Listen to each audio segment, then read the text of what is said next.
Hello, everyone. My name is Clancis, and welcome to the Clancis Dumagute podcast.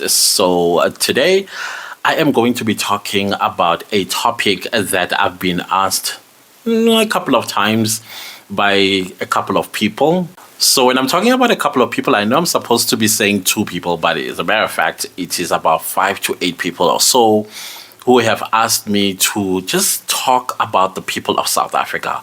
What kind are we, meaning South Africans, and what is something that one needs to look out for that South Africans don't like? So I thought that was a very interesting question to ask. And I thought, okay, because I'm a South African, I think I know how we all think as South Africans, irrespective of our cultures, our language, as well as race. So I think we have a mindset that is known to be South African across the board, and then there'll be like diverse mentalities and psychologies and things of that nature. So there is a word that you guys have been hearing a lot when it comes to about the people of South Africa or about South Africa, and that word is Ubuntu. Now, somebody asked me, what does it really mean? What is the concept behind Ubuntu? Now, I cannot define it because I don't think it has a definitive way of saying it. It's like love. When somebody asks you, what is love? Can you define love? That's how Ubuntu is like as well. You can try your level best, but I will explain it the way I know it how. And how I'm going to explain it, I know many South African homes, particularly Black people's home. This is how young Black children were home trained around the concept of Ubuntu. I don't also want to call it a concept. It is a natural, you can call it an addendum or appendix or something of that nature that comes with Black people in South Africa. Probably one of the reasons why Black South Africans tolerated so many things like apartheid, colonialism, and to some extent as well, imperialism and currently political turmoils. And I'm not talking instability. I'm talking where politicians are corrupt and stealing money, taxpayers' monies, and things like that, like load shedding, things of that nature. It's because Ubuntu plays a role where Black South Africans are like, okay, let's hold it. Let's hold ourselves. Let's believe that tomorrow will be a better day. But now, before I get to this, I want to start with the fact that Ubuntu is something that you are born with. The moment you start crawling as a child, when you are children, you'll always find that one child that is selfish, the one that doesn't want to share anything with. How a Black parent will come and instill Ubuntu in that selfish child is to basically sit the child down and they take away the privileges that they have. One of those is what they're being selfish about. If maybe it's a stick sweet or ice cream, they will take that away from that child, basically isolate the child from the other children, and then that selfish child will watch other children eating the ice cream or lollipop or whatever it is, and then of course they will cry. But as they cry, they will also be taught the spirit of Ubuntu. The spirit of Ubuntu is also about sharing. It's about togetherness. It's about having empathy and sympathy for your fellow human being. Just because you have a lollipop and the other kids that you are playing with do not have does not mean now you have to flash your lollipop in front of all these children and they're watching you and they probably even begging you to have a taste of your lollipop. So that is taken away from you. And then you would always remember that when you are with other kids and you are holding a lollipop, it is your duty as a human being to cut this lollipop and share it with other children. So the whole concept of Ubuntu is something like that. I know my example is very simplistic. The reason why I made it simplistic is because I want you to understand it, that Ubuntu is togetherness. You might call it unity. It's not exactly unity per se. Some will say it's humanity. Okay, I can accept that it is humanity. But at the end of the day, it is about feeling for someone else. So if I rock up to your doorstep in the middle of the night because I am lost, the spirit of Ubuntu will kick in. That's the first thing that will kick in a Black South African, is to open their door, let you in, sit you down, make you a cup of coffee. Right now, it is winter. As you can see, I am overdressed. It's cold outside. And so those are the things that we'll do. We will prepare hot water for you. We will cook. If you came after dinner and food was finished, somebody will wake up and cook and make sure that you are comfortable. Sometimes you'll be saying, no, please don't. We don't accept, please don't. When Ubuntu plays a role, we come in and we make sure that those that are sleeping on the bed will sleep on the floor, and then we'll provide the bed to you and make sure that you are comfortable until the sun rises the following day. We'll make you breakfast, and then see if you don't have money and we say have some, we will go into our wallets, take out some few rands and give it to you to take a taxi, so that you don't find yourself in a similar position later on when the sun sets. So you will have a speedy a journey wherever you are going to. If you are lost, we will find the address you are looking for together. We'll call whoever. Somebody along the people that we are going to be calling will know where that address is and who lives there and how to get there, and we will get you there. So that's spirit of Ubuntu, or Ubuntu in a nutshell. But now, how is it reinforced? Because it's one thing having this thing called Ubuntu, and it's another, as you grow older, you abandon that kind of belief. You see, Ubuntu is something that you cannot run away from. You can forget many things. You can forget many things that you were taught at home. But Ubuntu, and I see it as well in the people that sleep on the streets. I see it in drug addicts that are on the streets. I see it in children, school-going children. You see it everywhere, because it gets reinforced every single time. The last time I talked to you guys about black tax, and I said to you guys that this year in 2023, I had stopped paying black tax to my relatives because they refuse to tell me who the father of the children are that they keep bringing and for me to support, and what role are they playing in ensuring that these children, there's food, there's clothes, they go to school, there's transport for school, etc. and so on, and that it should not only be my responsibility. And when I stopped and then I was called to a family meeting, guess what they said? They asked me about where is my Ubuntu. So that is how Ubuntu gets reinforced, because it's also used as a weapon of guilt sometimes, and it works all the time, by the way, because I almost found myself going, I think I should just be have Ubuntu and continue paying black tax. So now it can be misused, and then I think in instances where South Africans are taken advantage of, it's because we always get reminded. It's like a trigger, Ubuntu, and then we get triggered to toe the line, basically.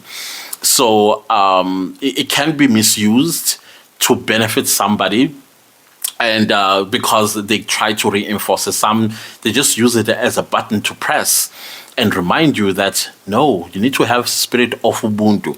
If I have something and somebody is asking exactly what I have, I need to think, how much do I need this versus the person that's asking for it?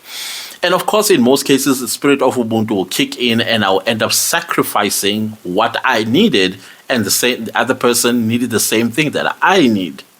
So, if you were wondering what is Ubuntu, that is the simplest way I can explain it. That it is about, yes, unity. It's about giving. It's about sacrificing. It's about thinking for another person. It's about being inviting, also being kind. So it's got multiple. How do you call it? It's multifaceted. Let me put it that way. Ubuntu is multifaceted, but at the end of the day, it must underline positivity. Some, like my family, we believe that Ubuntu is also a way of appeasing ancestors. For example, if you are a Christian, or let's say you are a Christian, you believe that God blesses. I also believe that God blesses, and I think blessings do come in different forms. You may have a person knocking on your door, probably looking raggedy. Sometimes not looking raggedy at all. Maybe they are dressed in a nice Louis Vuitton suit and knocking on your door asking for $1 or $100. So it is easy for you to shut the door on them and say no, knowing fully well that you have. Or maybe somebody comes to you on the street to like begging for money for food or for something, and then you ignore them and you keep it going. In the okay, I'll speak again for what I know, which the Zulu culture, we believe that when you say no, this is when you turn away your blessing, because you will never know if that person is a blessing in disguise. That could actually be God that is there by your door asking for a spoon of sugar or $1 or whatever the case might be. And when you shut the door on them, you have shut the door on your blessings. So many Zulus are very careful as to what they say no to, because they believe that once I shut the door or once I say no, I could be saying no to my blessings. Sometimes it comes in a form of an animal. So in the Zulu culture, I don't know about other cultures as well, there is a snake that is thin and green. We don't kill that snake in the Zulu culture. Especially when it comes into the house, we celebrate it because we believe that is our ancestors bringing us blessings. It's a tiny little snake. It's about this size. It's green, green, green, and then it will run around along the ceiling. We are not allowed to kill it until it leaves the house on its own. And also, there's nothing to fear about it. But all other snakes, no, we don't play that game with other snakes. That's the only snake. And there's another creature that looks like a locust. I can't remember what it's called. It's like a locust, but it also has a green coat or green exoskeleton. That also, we call it an ancestor. We are not allowed to kill it or throw it outside when it comes into the house. We leave it until it lives on its own. Because if you throw it out, we believe that is throwing away our blessings. So same goes with Ubuntu. We believe that if somebody knocks on your door, like the story I told earlier, and we shut the door on the person, we have shut the door on our blessing, because Ubuntu is the highest vibration or the highest element that we believe that God appreciates more. When you give, you get more. I don't know if I'm making sense. It's like what you put in is what you get out. Oh no, what you put out is what you get in, type of thing. So if you open the door to a stranger who is in distress and you help them, you actually have welcomed your blessings in a form of Ubuntu. So like I said, Ubuntu comes in multifacets, and it can come as well as a blessing of how you treat people, how you treat people in distress, how you treat people that may be lost. How do you treat people that may also be comfortable, they have no issues, but also you still have to give them that respect, that they are also human beings? Because you might find that a person has everything, but they are sad. That is why the Ubuntu comes in and say, how you doing? And you say, I'm fine. No. How are you really doing? That is when you're going to start hearing the real truth. They'll drive flashy cars, live in flashy suburbs, and eat at expensive restaurants. But there's something that they are going through, and now you have given them an ear. Because many people are looking for that ear. Many people are looking for that shoulder to cry on. And then when you come with your Ubuntu, that is when people tend to start opening up.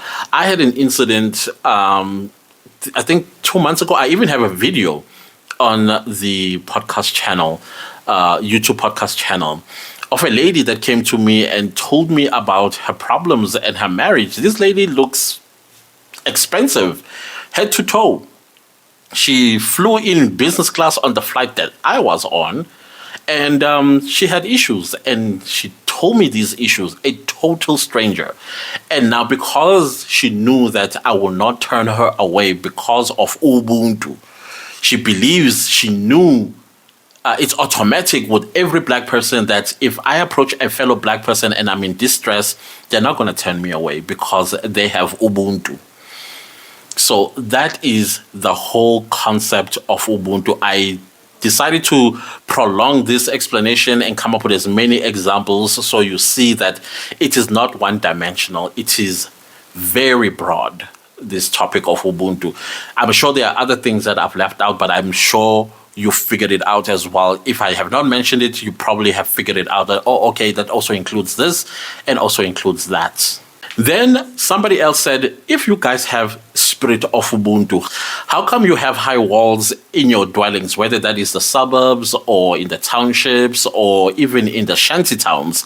We see fences.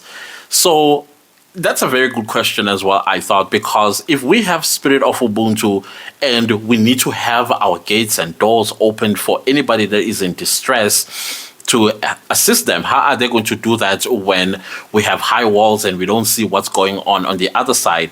How would we know that somebody needs our help? It's a great question. But there's another thing that you need to understand about South Africans, and this is across the board as well. I don't know if you ever heard the say, good fences make good neighbors. In South Africa, that is very true. In as much as we are kind to each other and kind to strangers, but at the same time, we like to mind our own business. So just because I'm minding my own business does not mean that I don't have my eye on your house and you don't have your eye on my house. So that, let's say something suspicious is happening in the neighborhood and probably your house is being a target of some sort.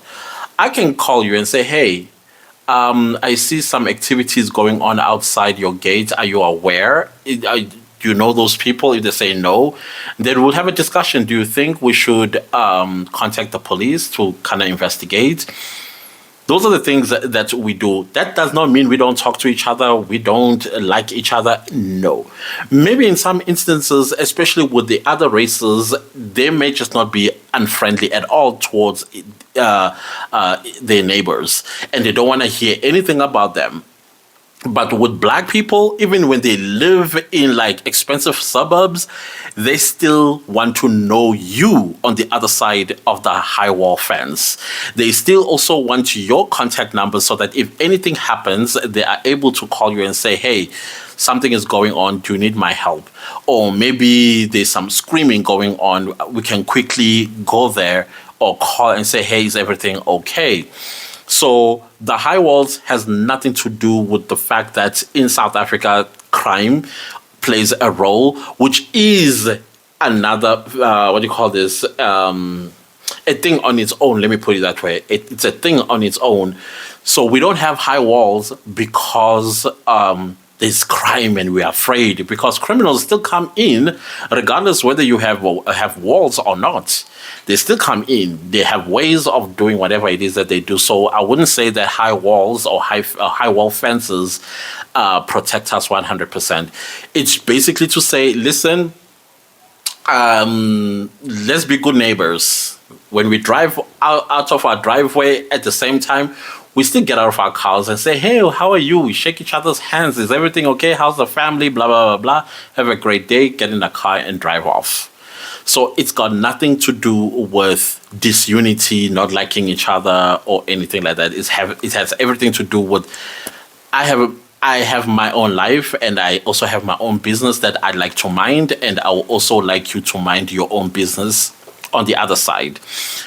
We do come together whenever there's probably a death that happened across the other side, and we are able to go there and pay our condolences and tributes to the deceased, and then we go back home, and then we come to the funeral. If they have a wedding, we go to the wedding. If they have a party of some sort, we go to those parties as well, and they do the same with us. So the spirit of Ubuntu is still there, and it's still part and parcel, even when there are high wall fences. I had a conversation with an African American brother who was like, "But I live in a gated community. What's the point of having high walls?" And I'm like, yeah, the concept of minding your own business is still applies even in gated communities. So it's got nothing to do with that. You are thinking, oh, we're still preventing crime. No, it's not prevention of crime at all. It's about getting along with your neighbors. That's it. I don't know if that makes sense. It's kind of funny, but to me, it does make sense. Maybe because I'm a South African. Now, let's talk about attitude. That was another question about what is the general attitude of South Africans. And I said, South Africans, we're very relaxed on our faces. If you approach us, we don't frown and say what you want. We stop with a smile on our face, and then we listen to you. You will see a lot of time when you stop a South African, the first thing that the South African will do is produce their head like this. Basically, they're saying, I'm listening. In most cases, you will see a South African. Put this to the test if you ever come to South Africa and you stop a South African. If a person stops and just looks at you, you must know that's not a South African. But a South African will stop, and then they'll produce their head, and they'll tint it a little bit on the side. Whichever ear they use to listen attentively, they will give you that ear. And that's when you will know you are speaking to a South African. And then you will see a smile on your face, on their faces, and there will be a even bigger smile. If let's say you're looking for direction, then it will tell you, okay, now South Africans give directions in the most interesting of ways. We use landmarks, we use intersections, we use many things. So you can get confused when a South African is giving you direction. Only a South African can hear another South African. It's very interesting. And it also comes from the fact that we come from different backgrounds and cultures. And in a different culture, you will see somebody will go, okay, you're going to go straight. And then you go, meaning you're going right. And then listen to the sound of those directions. And you go, and then left is going to be, I know, it's very, very funny. It's very funny. So you just have to pay attention to, okay, which way did the hand point? Did it point right, or did it point left, or did it point straight? So it's a story that we tell you on how to get to your final destination. That is why sometimes I say, just have a GPS on you. It's easier. It's easier that way. Me, I'm terrible at giving directions. Never ask clients to give you directions because I don't do the ahs and use landmarks. I would just tell you, just go straight. There's 1, 2, 3 intersections. On the fourth, that's where you go in. Probably you ask someone else want to get into that intersection. I'm just terrible. I'm terrible at giving directions, and also driving. Without a GPS, I would lose you completely. So the attitude of South Africans is generally very relaxed. The facial expressions are always relaxed, very friendly. If you come across somebody that is not friendly when you have stopped them, probably asking for directions, then you did not come across a South African, because again, Ubuntu plays a pivotal role in the relaxation of the face.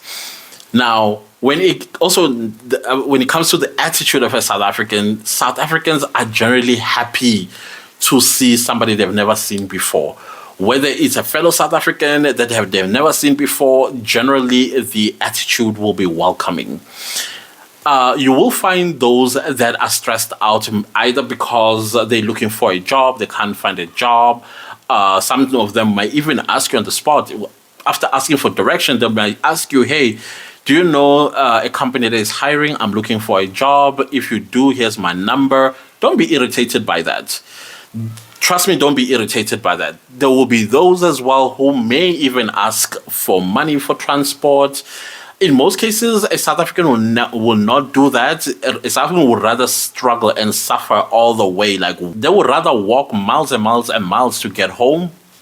But some, they can be very brave and ask. And if you see a South African that asks for money, you must understand that it was very, very difficult to ask, because part of our home training is that don't bother people. Just don't bother people. Rather, suck it up until you get to the other side. Do not bother people. Do not make people uncomfortable. Currently, I'm having a situation, a very, I don't know how I can put it. It's a very stressful situation that I'm going through, and I'm not quite sure how I'm going to solve it. And I know if I asked, I'll get help instantly. But because I was taught not to bother people, I'm terrified to even begin to say, hey, I need this, and I know it's going to be sorted out the moment I'm fine. So those are the things that you would see most South Africans do. There are those South Africans that are brave. I don't think it's bravery. I think it is a retaliation on home training. Some have gone to a point where, like, if I don't ask, I'm not going to get. But the problem is that those that do that sometimes take advantage of other people. And this is exactly what our home training was training us against, that do not take advantage of people. Rather, let people offer you things. And even when a person offer you something, you must also scale it. Scale what the person is giving you. If it's something big, do not just thank them. Rather, like, no, thank you. No, you don't have to. You don't have to.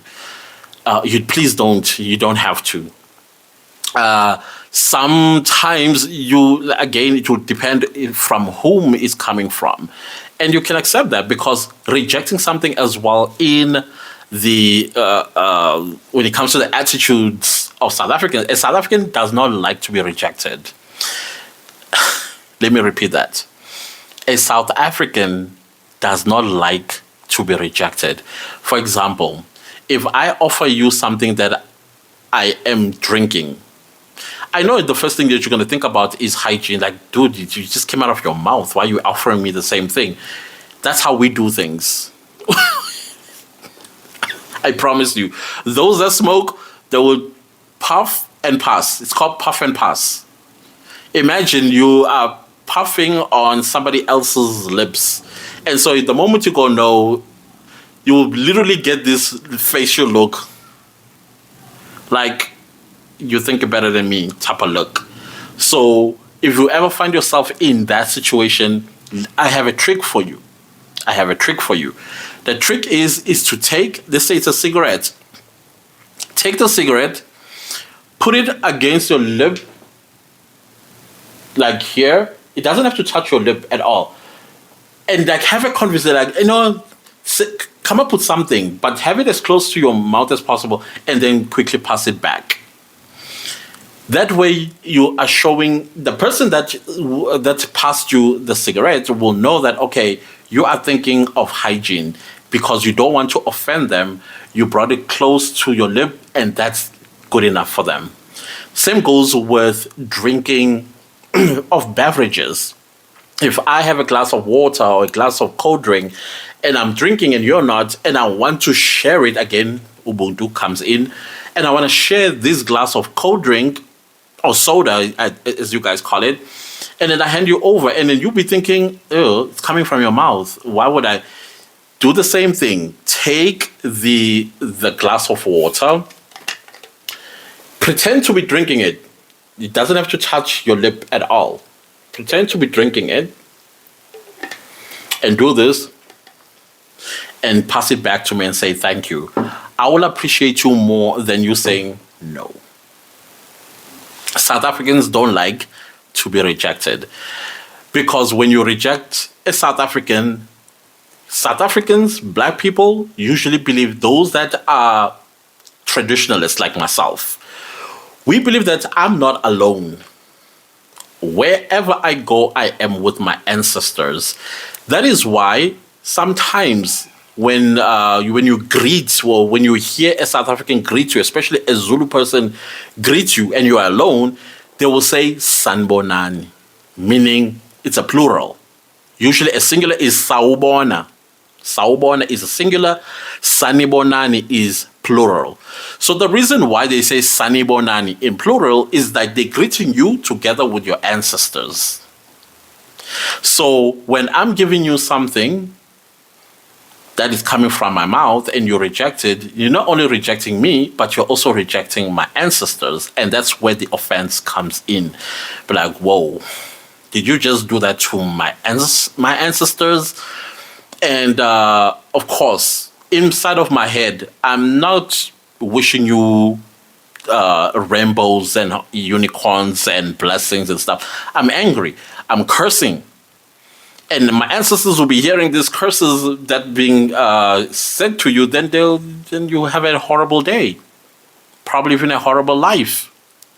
So rejecting a South African is something that you need to be very careful of. Saying no, it's considered as rejection. That is one of the attitudes that we have. So our attitude goes along with the relatability. How we relate with you is how you treat us. Sometimes a South African might even test you to see how friendly and accepting you are. I may offer you something. If you say no, then I know what I'm dealing with. So be careful on that one if you find yourself in South Africa. So that's very, very important. Now, this goes along with the tone. How you speak to a South African plays a very important role. If you are rude to us, we are rude back. And a South African is terrible when it comes to retaliation. And when I say terrible, I mean like we take it to the next level. We drag you through the mud, through everything. If you are rude to us, we don't like people who are rude. Again, Ubuntu.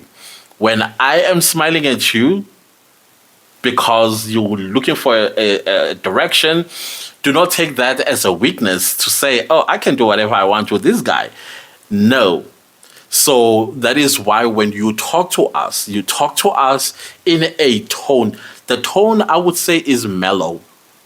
Have a mellow tone.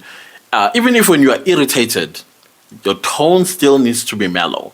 Do not treat me with rudeness or unkindness.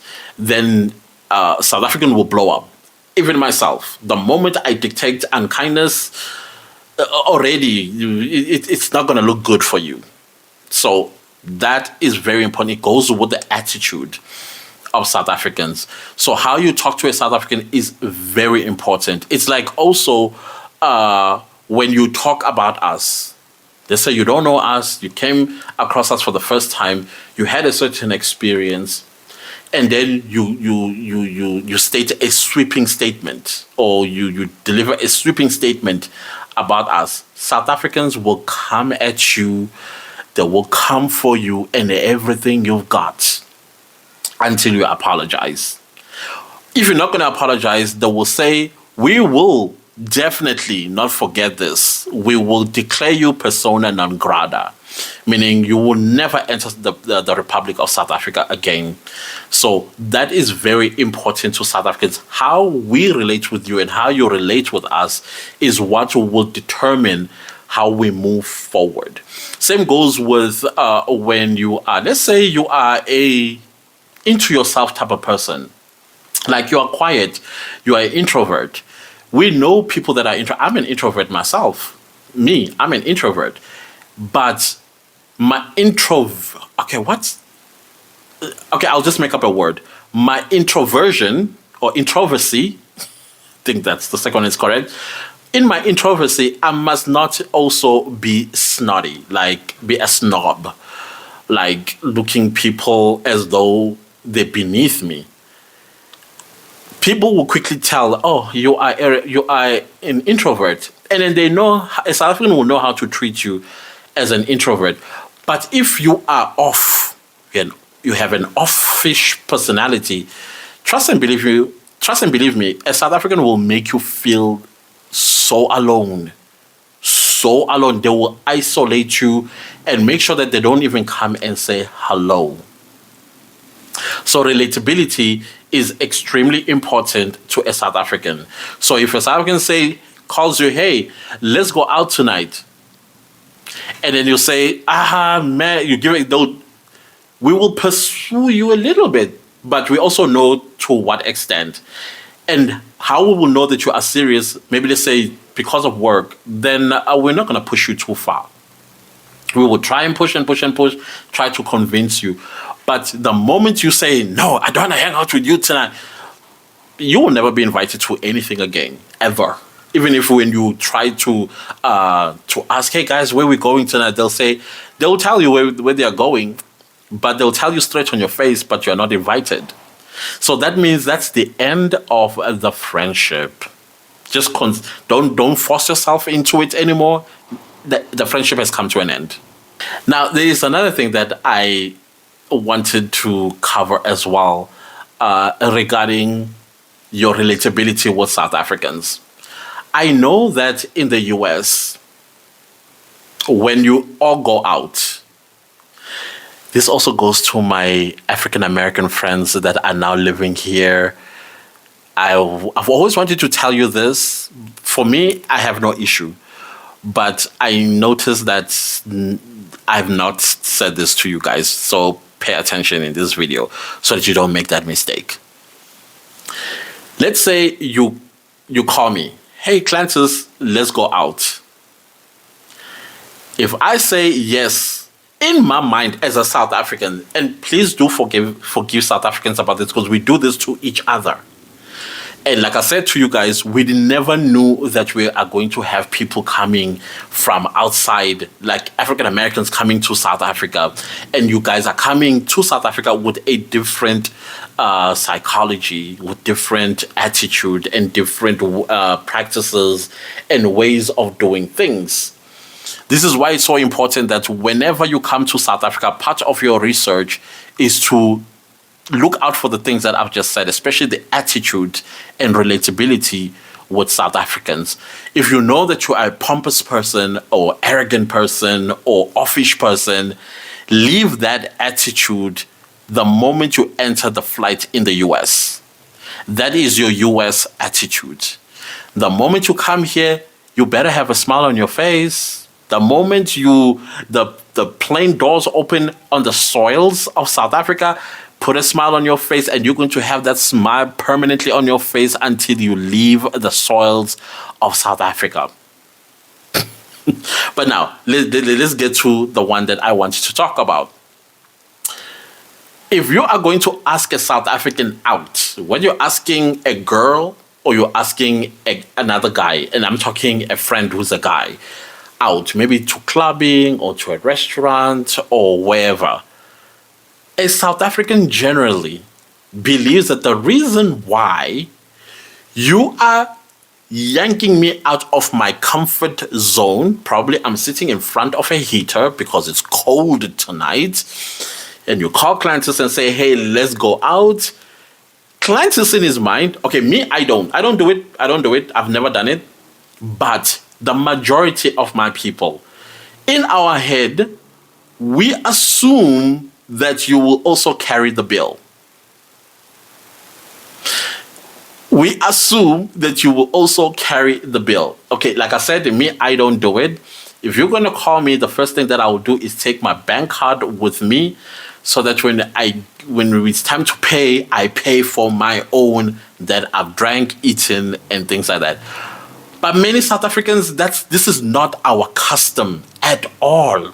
This is not our custom at all. It's something that is very foreign to us. Again, remember Ubuntu. Ubuntu to me dictates that if you ask me out, you are asking me out from the kindness of your heart. And then when it's time to pay, you are the one who's going to foot the bill because you asked me out. I don't know if you understand. So I noticed that with my African American friends, I don't know how many South Africans they've asked out, and then when it came time to pay, the South Africans were looking at them like, and then they probably were like, "Okay, where's your part?" And they'll be like, "I did not carry money. I didn't know I was going to pay." Know that is genuine. Know that they really did not know because this is not something we do in South Africa. You call me out, you are going to foot the bill. If I call you out, I'm going to foot the bill. However, if you are going to give me the opportunity to decide whether to come with you or not, it is your duty to say, hey, I'm asking you out, but you are going to pay for your own way.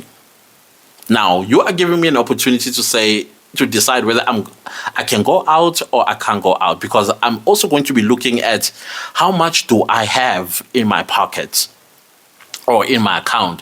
Because sometimes you may be asking me out and then you ask me to foot the bill and my bank account is 0.00. Literally, there's absolutely nothing. So, but when you ask me out and then you tell me that I will pay my own way, then I'll be able to say to you, "Oh no, I'm sorry, I don't have money to go out tonight. Maybe let's do it end of the month." So many South Africans have money, especially those that work. They have money at the end of the month, and then they don't mind footing their own bill. So at the end of the month, you can call clients and say, "Hey, let's go out," and then we go out. You will see me whipping out my own bank card and paying for what I've eaten. Sometimes I would even pay for yours. So end of the month, it's a different story. During the course of the month, especially from the 10th of each month, just know a South African no longer has money. From the 10th of each month, a South African no longer has money. And I'm just talking about a working class person here. I'm not talking about people in the middle class and wealthy people. I'm talking people in my pay bracket. By the 10th of each month, we don't have anything. But because I don't want to put it that way. I do save. And when I save, I always also save money for my entertainment. So that if anybody calls and say, "Hey, let's go out," I know I can pay my own bill at the end of the day. So I've always done that. Never looked at somebody in the eye and say, "Okay, pay for me." Maybe I did it when I was a teenager, because of course, as a teenager, you're not working. And the person that took you out know that you're not working. Why would they expect you to pay your bill as well? So that is another thing that you either have to decide on, whether you are going to invite South African, and if you are going to invite a South African, are you willing to pay for the bill as well? Or give them the option of, not exactly an option, but give them an opportunity to tell you whether they'll be able to come or not. If they said, "I can't come," you must know that they don't have money to actually go out and pay their own way. Unless you offer and say, no, don't worry, I'll pay for your transport, I'll pay for your food and drinks. Then you will see a South African coming. So this is to say, not as well to say that this is taking advantage. So that also for probably part of the South African relatability attitude. So that is something that I wanted to say in the past, but I was not quite sure how to say it. So I think this video gives me the excuse to say it, because I have noticed with my African American friends that they'll ask you out and you have to pay your own way. I get that is an American thing. I don't know. I think it's an American thing that when we go out, you pay your own way, as well as your Uber and all that sort of stuff. You're going to cover it. So, anyways, that is the something that I wanted to say. And please don't feel bad. Don't feel bad, or don't feel like, should I call him? Shouldn't I call him? No, do call. But when you do say, listen, will you be able? I think that's the best way to say. Will you be able to pay for yourself? Hear from them what they say. If they say yes, then then you'll be able to go out. If they say no, then you must know that now the choice is with you. Are you willing to pay for them as well? Now, another thing that I was asked was, why do South Africans give African Americans African names? There is power in a name. I think even Shakespeare said it once. Africans attach names with ancestors. So the moment you land in South Africa, you may actually find yourself being given a name, an African name. So there are 11 official languages in South Africa, but there are about 9 African languages, like indigenous languages in South Africa, and either of them can give you a name, depending who got to you first. It's like, okay, let me not say it that way. I want to say something. I want you to give an example about sperm. Whoever gets to you first, whichever ancestor gets to you first, then you will get a name. So thus far, I've seen that many people are given Zulu names. Only a few that I've seen are given like the Sotho names. So you will find yourself actually being given a Zulu name, or a Sotho name, or a Tswana name, or a Venda name when you get to South Africa. And usually your name will befit you. That means the ancestors were able to suss you and say, this is the name that we are going to call you. And from what I've seen, your name anyway, according to our culture, you're supposed to live by it. For example, my name is Nhlanhla. So that means lucky. So when somebody says, oh, Clantis is so lucky, that means I am living my name. And most of the time, that's what I always hear, that I'm lucky in most cases. And I will also say, yes, I've been in situations where I've been lucky in many ways. So I'm living my namesake. So with the African Americans that are given these African names, I've seen them living their namesake. Like literally living their namesake. So you may get yourself an African name when you land in South Africa. Probably on your second day, you will get a name. Maybe on your first day, you will get a name. Or maybe after a month, you might get a name. And so on and so forth. So do not feel offended when somebody says, oh, no, we're no longer going to call you Calvin. From now on, you are Ntutugo, which means progress, achievement. That's also my other name. That's what it means. So chances are once you start getting that name, there will be a lot of improvement in your life and accomplishments and things like that. So don't take those names lightly when you are given. So the people of South Africa, that's exactly what they would do to you. They will impose a name and they will call you by that name. You would even forget that your name is Calvin. That is if you are Calvin. And if you're a lady, you will get a African lady's name. And I've also seen ladies living by their names. If you are Blessing, Sbusiso, like blessing, you'll be getting blessings. So the point that I'm trying to make here is that when you come here and you are given an African name, and by the way, you're not going to say, no, I want a Zulu name. You will take the name that you are given because the person that gave you that name, their ancestor, felt that it was appropriate to be given that name. And the rest of us will respect you. You will never hear any other South African giving you a new name.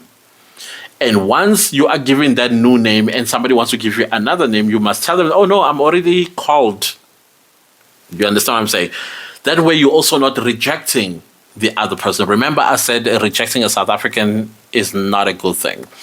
So you just let them know, no, no, no, I already have a name. This is my new name. And many South Africans will then retrieve. They will not be proposing new names and things like that. So that is another way of making you feel welcomed.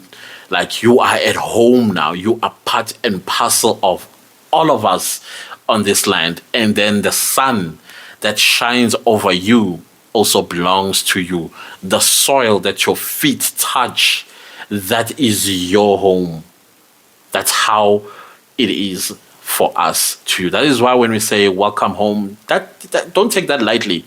That's not. We know that historically speaking, you may not be from here, South Africa, but the soil that South Africa is on is of the continent of Africa. So you are still at home. So that to us is very important. So to close this podcast, I want to talk about one last point. South African unity. You guys know that South Africa is a diverse country. It's also a melting pot because we have everybody from everywhere. I call South Africa the United Nations, the real United Nations, because we have everybody here. Almost the entire continent, nationalities are here in South Africa. People coming from Europe, people coming from Asia, people coming from South America, North America, they are here. And it's just African Americans there. That's why I'm so happy that you guys are coming. That's why you guys have no idea how happy I am that you are coming, because I believe that you were the people who supposed to have been here first. You were the people who were supposed to be here first. You're the people who were supposed to be benefiting from the soil of this country and this continent. But we've had everybody else coming but you. But now I'm glad. I'm so grateful that I'm not just saying what I'm saying because I'm saying it. I mean this from the bottom of my heart. Sometimes I'm even speechless on how to word it. I'm so glad. I'm so. I'm very, very happy. So now, let me talk about us as a nation. That includes the other races. One thing about South Africans, we have issues. We have racial relation issues in South Africa. And I also want to make it a point that you must understand that in as much as there are white people in South Africa and there are white racist people in South Africa, not all of them. Not all of them. There are a lot of white people who hate what other white people do to black people. And they show it with the way they treat a black person. And if they are employers, how they treat the black employers with fairness, kindness, and with love. And in most cases, they build family units with them, meaning that they come to each other's homes. If a black person is having a funeral, their white friends come over to the black funeral, and vice versa. If it's a wedding, vice versa. Some of them even marry into each other's races. Why? Because they don't harbor even a single grain of discrimination or racism. So there are a lot of them. But there's also a ton of white people who are racist, who do not want a black person anywhere near their personal spaces. They can tolerate us from a distance, but when it comes to the crux of things, they don't want us around. So, having said that, but there are things where we all, irrespective of how racist a white person is to a black person, but they will come under the same roof as everybody to defend the honor of South Africa, or to defend the honor of a South African that is probably being attacked by somebody else. There was an incident not so long ago of a girl. She does trophy hunting. She's a white American girl, came to South Africa and spoke about how African American, white American killing farmers, that stupid video that she did on TikTok. What do you think happened? Did you see South Africans in their diversity and racial divide coming down on that girl, telling her not to speak nonsense that she has no clue about? And let me tell you something, there are racist white people that were there condemning what she was saying, in as much as they would have climbed on that bandwagon and supported her and say, yes, you are right. But because they are also honest people, they may be racist, but they are honest, they were able to say, stop lying. You are lying on our country. You are lying on black people. Because if there was a white genocide in South Africa, we will all be gone. Because they only make 9% of the population. Black people make 80% of the population. So if there was such a thing, no white person would exist today. Either they would have been driven out or they would have all been deleted by black people. So they were just giving her those statistics and say, just stop lying, we are here. We exist. And black people were also joining in and saying, you must never ever come back to South Africa. And the interesting part is that white South Africans will say, if you ever put your butt on these soils again, we will deal with you harshly. White people telling a white American girl that. So whenever there are situations where South Africans look at each other and say, for this one, we are coming together.